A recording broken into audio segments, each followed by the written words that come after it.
Hey everyone, my name is Jesse Barnes, owner of Arise Real Estate Management.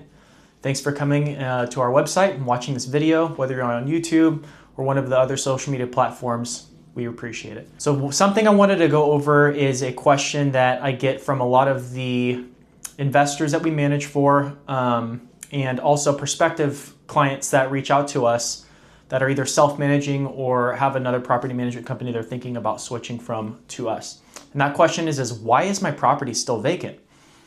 To answer this question, I'm going to first start off with the factors that are out of our control. So factors that are out of our control are the seasonality to the markets. So that means there's a seasonal up and flow to everything, right? So for instance, when school gets out in late spring, early summer, all the way through when school starts again in September-ish, somewhere around there, typically that window is the best window to rent properties, okay? So when you have a vacancy, say November 30th, right in between Thanksgiving and Christmas, and owners are asking us, why is my property still vacant? Well, there are external factors like the tenant moved out, and probably the worst time of the year you could possibly ask for to have a vacancy. One of the things that we do at Arise Real Estate Management is we are proactive. Whenever that does happen, we try to get out of that by, instead of doing a year-long lease with the next tenant and being stuck every single December with a lease, we actually do a 16 or 18-month lease to make sure that the lease ends at a more beneficial time of the year for you, the investor, to make sure that your vacancies would give you the best options to release the property at a higher rent amount to give you the best chance at getting the higher rent amount, instead of having vacancies sit for 1, 2, 3 weeks longer than normal in the winter time. Not only are there bad times of year, there are also other factors that are outside of our control, such as the economy, right?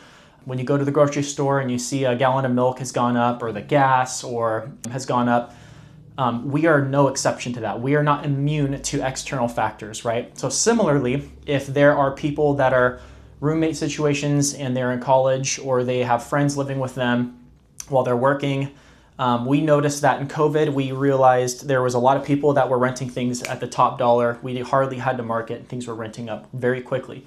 Since then, over the last 2 years roughly, we have really seen an influx of people moving in with their parents, moving back home instead of renting apartments or single family homes like they used to. And so you're seeing a lot of external factors that we don't have control over. Now I'm going to get into the things that we do have control over, such as the pricing, right? The things like paint, the paint color. So sometimes people go into a place and it's purple and blue in rooms. There are things that we can do to make it more enticing for prospective tenants to rent the property, right? So things like smell. If the last tenants had pets in the property and the property smells, there are things that we can do, like making sure that there are odor treatments done to make sure we deodorize to make it more of a pleasant experience for prospective tenants when they're viewing the property. Aside from that, the area, the location, fixtures, condition of the home, all of that plays a factor into determining a rental price and also how long it sits on the market. So I want to end this by saying we get a lot of investors, such as yourself potentially, if you're watching this, that say, I want $3,000 a month in rent. I always ask, what do you mean by that? Because I want to get to the bottom of it. Their real request isn't they want $3,000 a month in rent. They really want to maximize their return on their investment. What I mean by that is if they're asking for $3,000, but it's really probably only worth $2,500 or $2,600 a month, by the time it leases out and it takes 2 months to rent it out at the $3,000 rent amount, are the owners still going to be thrilled that they got their $3,000?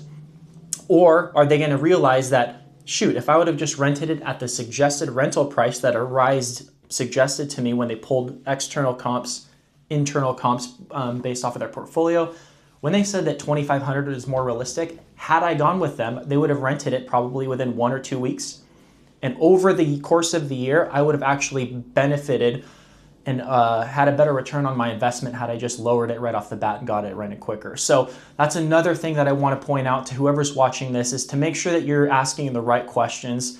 If you're wanting to capture $3,000 a month in rent, like the example I gave you, that's totally fine. We can do that. But it might take us 2 or 3 months to do that. Would you be okay with that?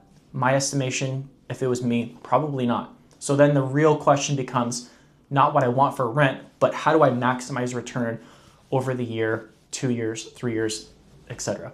So I hope this was insightful for you guys. Please feel free to like and subscribe on our YouTube channel, visit our website, take a look at our services, our offerings, and feel free to reach out to me to see if there's any questions that you had about investing, our property management services, why we do what we do, how we do it, and see if we'd be a good fit for you. Thank you so much for watching and have a great day.